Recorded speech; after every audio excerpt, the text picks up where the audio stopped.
Se confirma lo que ya sabemos desde el primer mes de este año, 2025, y es que vivimos el primer trimestre más violento de la historia del país. Usted ha concedido una entrevista a este sitio especializado que hace investigación sobre crimen organizado, Inside Crime, y ha señalado en esa entrevista las dificultades que ha tenido la administración para conseguir una solución al problema de inseguridad. Este artículo de Inside Crime dice que el presidente Noboa ha conseguido la reelección, en efecto así es, pero que no hay una hoja de ruta que le permite enfrentar los problemas de seguridad.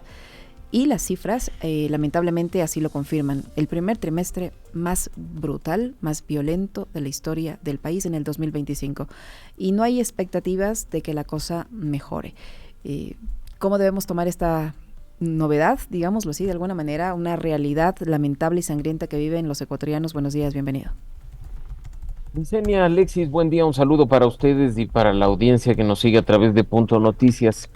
Lidiar con una crisis de inseguridad no es fácil y los ecuatorianos no esperamos que nos entreguen la estrategia escrita en un papel para confiar en lo que hacen nuestras autoridades, pero sí necesitamos información que nos permita llegar a conclusiones en línea de que se está haciendo algo para minorar estas brutales cifras, como tú bien lo has dicho, que corresponden al primer trimestre de 2025.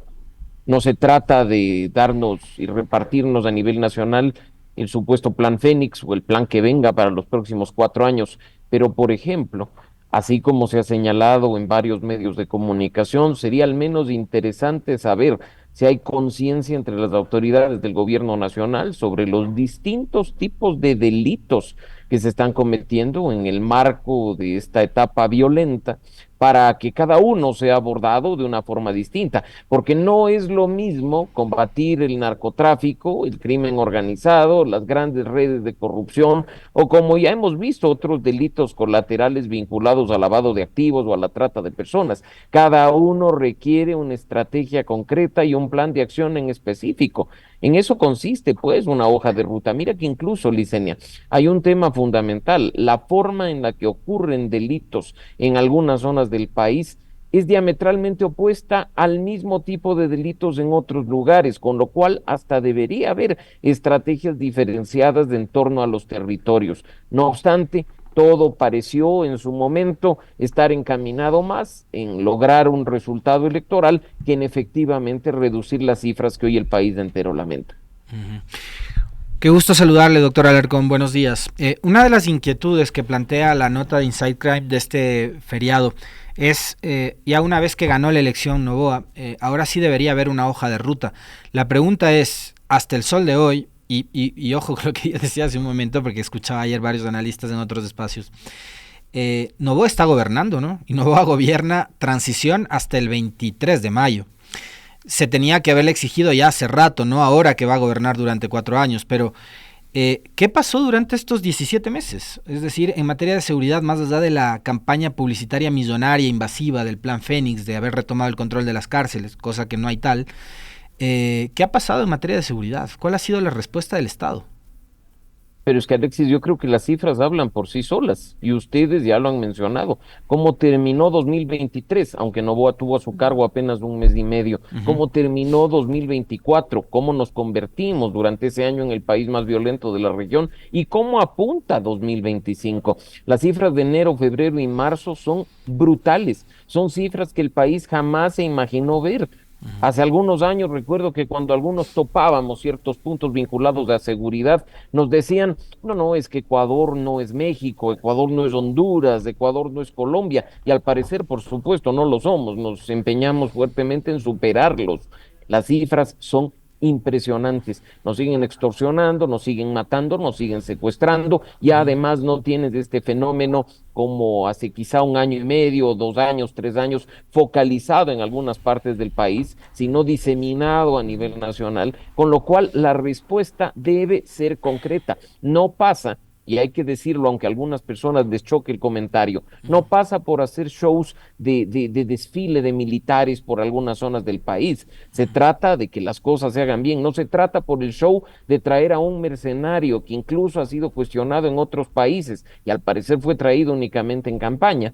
para implementar acciones o asesorar a las fuerzas y a la Policía Nacional. Entonces se trata de hacer las cosas, como se ha dicho, con una hoja de ruta clara, detalle no menor, hoja de ruta que además debería ser trabajada de forma colaborativa. La ciudadanía quiere involucrarse en el combate a la inseguridad, no necesariamente portando armas, no necesariamente saliendo a perseguir a los narcotraficantes, pues estamos en situación de desventaja clara, pero sí ayudando a comprender de mejor manera desde el territorio el fenómeno, cómo está ocurriendo y dando insumos a las fuerzas para que puedan aplicar lo que corresponde.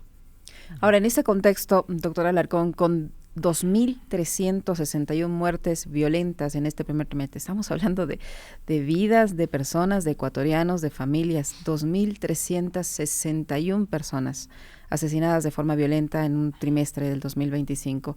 En ese contexto, se han anunciado ayer por parte del ministro del Interior que se va a firmar nuevos acuerdos con agencias estadounidenses para mejorar la seguridad, o al menos con ese objetivo, pero en ese contexto, ¿en qué contribuye esa narrativa por parte de tanto el ministro de Gobierno como el ministro del Interior de que en el país hay buenos y hay malos? Que un grupo que un 55% del país son los buenos y el 44.5% del país son malos. Cuando estamos hablando de casi 3.000 personas asesinadas, y en esas 3.000 personas, supongo yo, bajo la lógica de buenos y malos, hay buenos y malos, porque todos son ecuatorianos.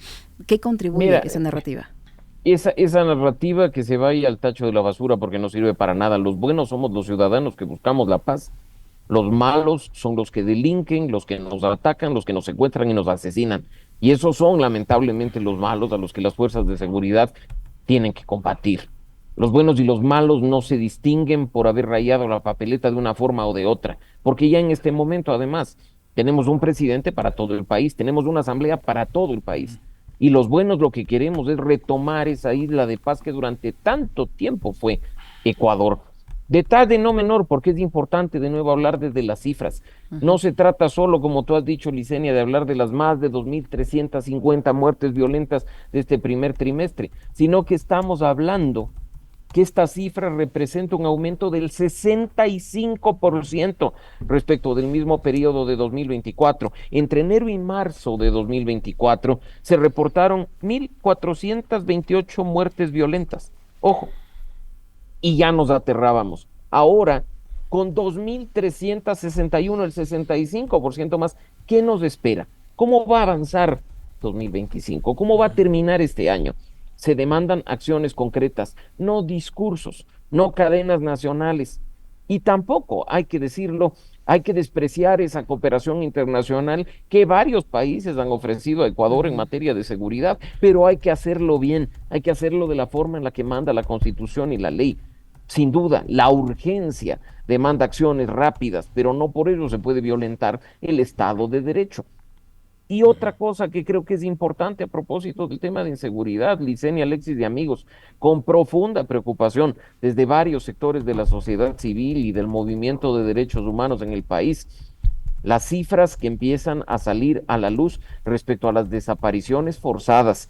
No se trata ya solo de los 4 niños de Guayaquil, se trata de más de 2 docenas de casos reportados de los que se conoce, que incluso han sido puestos en conocimiento del Comité de Desapariciones de Naciones Unidas y que demandan, por supuesto, una respuesta por parte del Estado, porque ahí está la clave de los buenos y los malos. No podemos matar a buenos e inocentes sobre pretexto de la situación de inseguridad. No podemos desaparecerlos ni incomunicarlos sobre pretexto del tema de la inseguridad. Tenemos que hacer las cosas bien para tratar, insisto, de recuperar esa isla de paz que durante tanto tiempo fue nuestro país.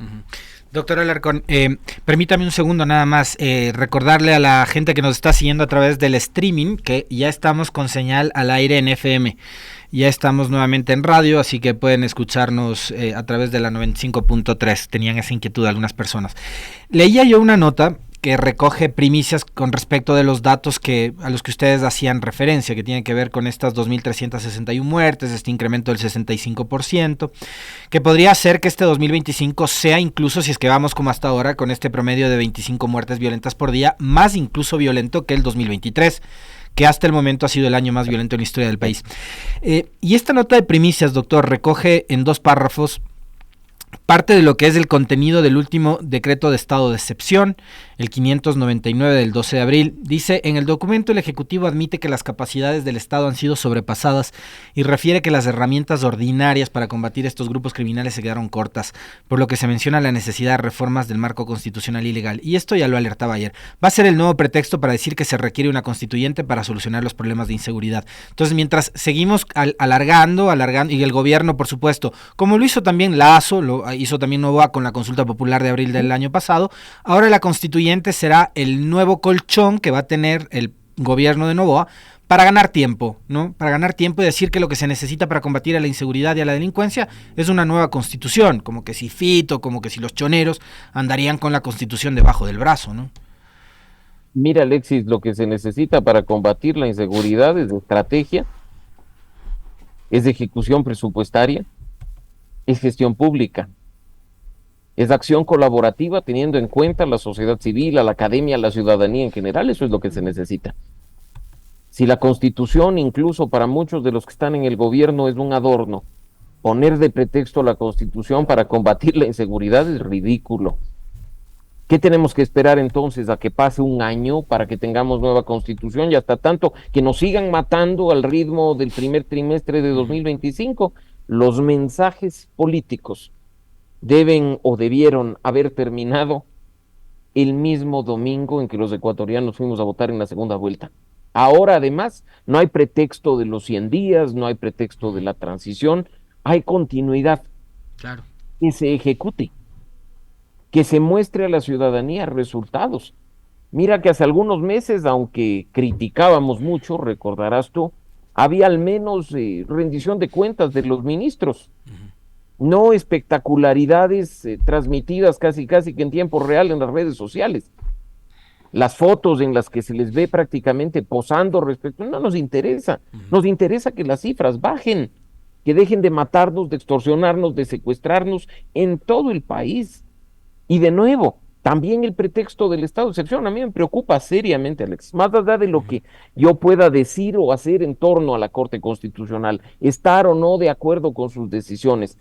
En redes sociales, por supuesto, por parte de los medios pautados por el gobierno nacional y por parte de algunos líderes de opinión que cumplen el mismo rol, empieza a criticarse fuertemente a la Corte Constitucional por haber sugerido la conformación de un comité, por haber puesto límites a un estado de excepción que no tiene pies ni cabeza, por haber criticado acciones en esta línea en función de lo que significa el respeto a los derechos y garantías constitucionales. Creo que hay que también llamar a la responsabilidad a esos actores, porque de esos pocos reductos de institucionalidad que nos quedan, es la Corte Constitucional. Así es que ojalá no se venga también el pretexto de que la Corte no nos es útil para ir al proceso constituyente, porque si no, de tumbo en tumbo lo que vamos a hacer es conformar una sastrería para que confeccione un traje a la medida ahora del nuevo gobernante. Quiero ir nuevamente a lo que le planteaba hace un momento, esto de que, o sea, a mí sí me coge, digamos, no de sorpresa, pero digo que el gobierno reconozca que la delincuencia ha sobrepasado las capacidades del Estado, me parece bárbaro, ¿no? Es lo que yo decía hace un momento cerrando el comentario, ahora quién podrá defendernos, ¿no? Como el Chapulín Colorado. La pregunta ahí es, nos dijeron que había que incrementar el IVA para tener más recursos para la guerra interna. ¿A dónde se están yendo esos recursos? Si no van a la policía, si no van a las Fuerzas Armadas, si resulta que ahora los delincuentes tienen más recursos, mejor inteligencia, mejor armamento, mejor información, etcétera, ¿a dónde se están yendo los recursos que estamos pagando los ecuatorianos a través de los impuestos? Mira, yo te invito, Alexis, a visitar la página de nuestro Observatorio de Gasto Público, gastopublico.org, donde hace 14 días, el 8 de abril, presentamos una nota muy breve sobre lo que significaba la ejecución presupuestaria en el contexto electoral, analizando las cifras del primer trimestre de 2025 y darnos cuenta de que en definitiva dentro de esa ejecución del presupuesto teníamos rubros con muchos incrementos. Primero, el pago de pasivos y deudas, porque nos hemos convertido en un país espectacularmente buen pagador de deuda, amortizando deuda pública, pagando intereses y demás, pero también con el tema del aumento de los bonos y de los subsidios y hay un aumento impresionante durante el primer trimestre de 2025 en este rubro que corresponde a transferencias y donaciones corrientes, pero también, y esto es un detalle importante, detectamos un aumento en la ejecución presupuestaria en el rubro denominado gasto en bienes y servicios de consumo, donde, por ejemplo, los servicios especiales para inteligencia y contrainteligencia, que espero yo correspondan a la seguridad, no al seguimiento de opositores políticos, aumentó durante el primer trimestre en 48 millones de dólares. O ciertos servicios ocasionales, que espero correspondan a lo de la seguridad y no al pago de medios de comunicación serviles al gobierno de turno, aumentó en 13 millones de dólares. Aunque bueno, si nos referimos a comunicación, hay también un aumento de apenas, entre comillas, 4 millones de dólares en servicios de difusión, información y publicidad, que ojalá sea para dar a conocer los buenos resultados de la implementación de una estrategia de seguridad y no simplemente para distorsionar la realidad en momento electoral. Pero te vas al otro lado y te das cuenta que durante el primer trimestre tienes rubros con ejecución deficiente, obras públicas, donde apenas se ha ejecutado durante el primer trimestre el 4.13% del presupuesto que está asignado, o inversiones en bienes de larga duración, donde la ejecución es del 1.98% del presupuesto. Así es que hay que estar muy atentos, porque no todo es cuestión de decir, opinar o pensar, sino basándose en datos, como lo venimos mencionando nosotros. Estos datos son importantes para comprender lo que está haciendo el gobierno con nuestra plata. Lo hemos hecho hoy, lo hemos hecho durante los últimos 4 gobiernos y esperamos poder seguir haciéndolo, porque la información a partir de datos permite que la ciudadanía saque sus propias conclusiones. Doctora Alarcón, en este contexto de utilizar el pretexto de la ley o de la Constitución como instrumento para decir que no se puede avanzar, se escuchan ya también voces en el sentido de que se debería hacer, por la premura y por la urgencia de la situación, una Constitución express.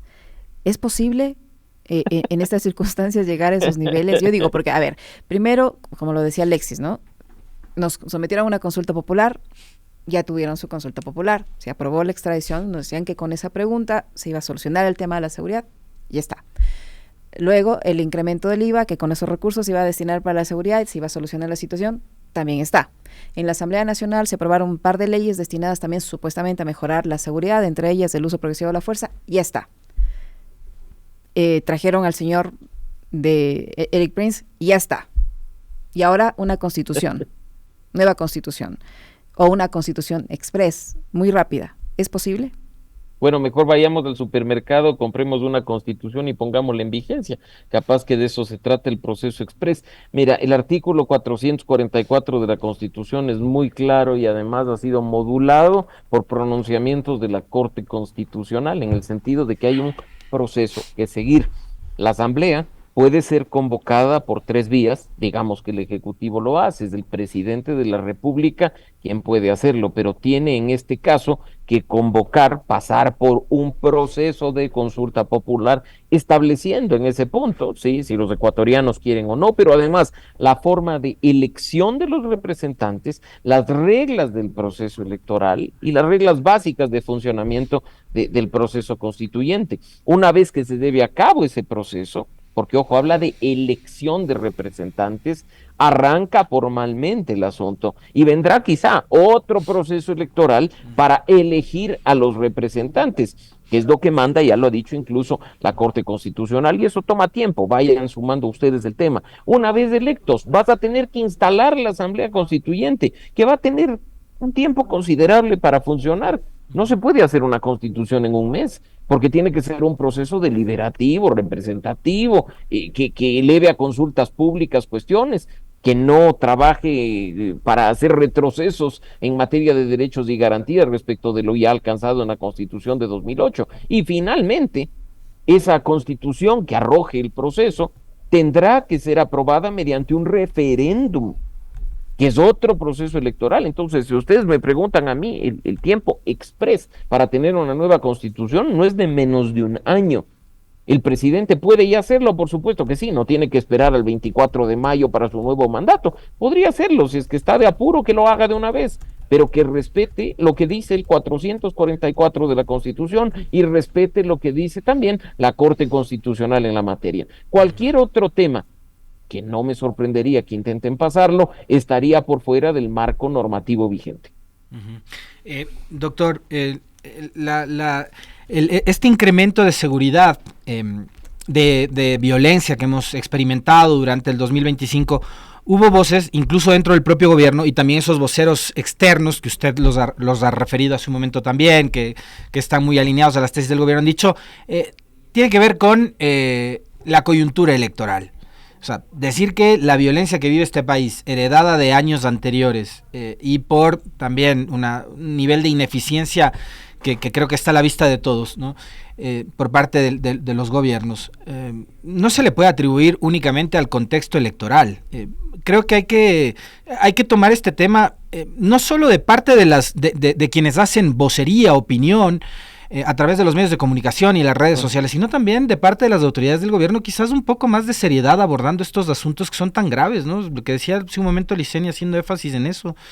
En lo que va de este año son 2.361 vidas que se han perdido, ¿no? Muchas de ellas de niños y de niñas, a quienes románticamente se les han dado por llamarles víctimas colaterales. Entonces, sí hay que tomar este tema con un poco más de seriedad y no pretender reducirle a una cuestión de coyuntura electoral o política. Mira, no está mal que la gente tenga una estrategia política hasta para gobernar.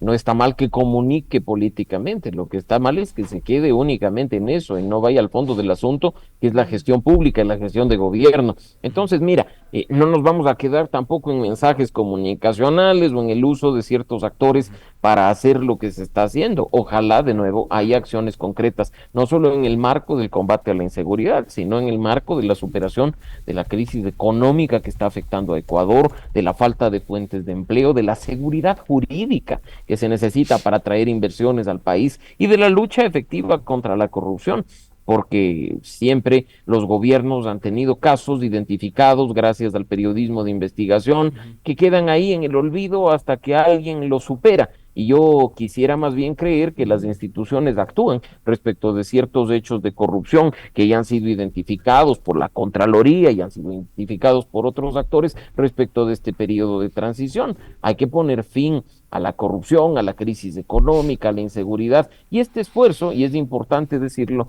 tampoco corresponde únicamente al gobierno nacional en manos de un partido político. Es un ejercicio de responsabilidad de todos los actores que ahora representan al país. Yo quisiera, y soñar no cuesta nada, ver en la nueva asamblea de 151 legisladores trabajando de forma conjunta en la búsqueda de soluciones para la inseguridad desde el ámbito legislativo, por supuesto, o fiscalizando con responsabilidad, no con espíritu de cuerpo. Soñar no cuesta nada. Esperemos que a partir del 14 de mayo desde el legislativo y el 24 de mayo, aunque no debería formalmente existir más transición que quitarse la banda y ponérsela de nuevo, empecemos a ver acciones concretas por el bien del país. Nos están desangrando, nos estamos quedando sin recursos, estamos siendo atacados brutalmente por la corrupción. Esperamos acciones concretas que nos permitan, como dije hace un momento, recuperar esa isla de paz que el país fue durante mucho tiempo. Doctor Alarcón, ya se nos va terminando el tiempo, pero no quería dejar de preguntarle, consultarle su opinión, su criterio, con respecto de esto que también ha sido materia de muchos titulares, ¿no? Alerta máxima en Ecuador, Fuerzas Armadas advierten sobre un supuesto plan para atentar contra el presidente Daniel Noboa y generar caos. Ayer, por palabras del propio ministro del Interior, el señor Reynders, sabe que hay una fuente humana. Se filtra un documento ultrasecreto de las Fuerzas Armadas de inteligencia de que habla de este supuesto plan para atentar contra Noboa.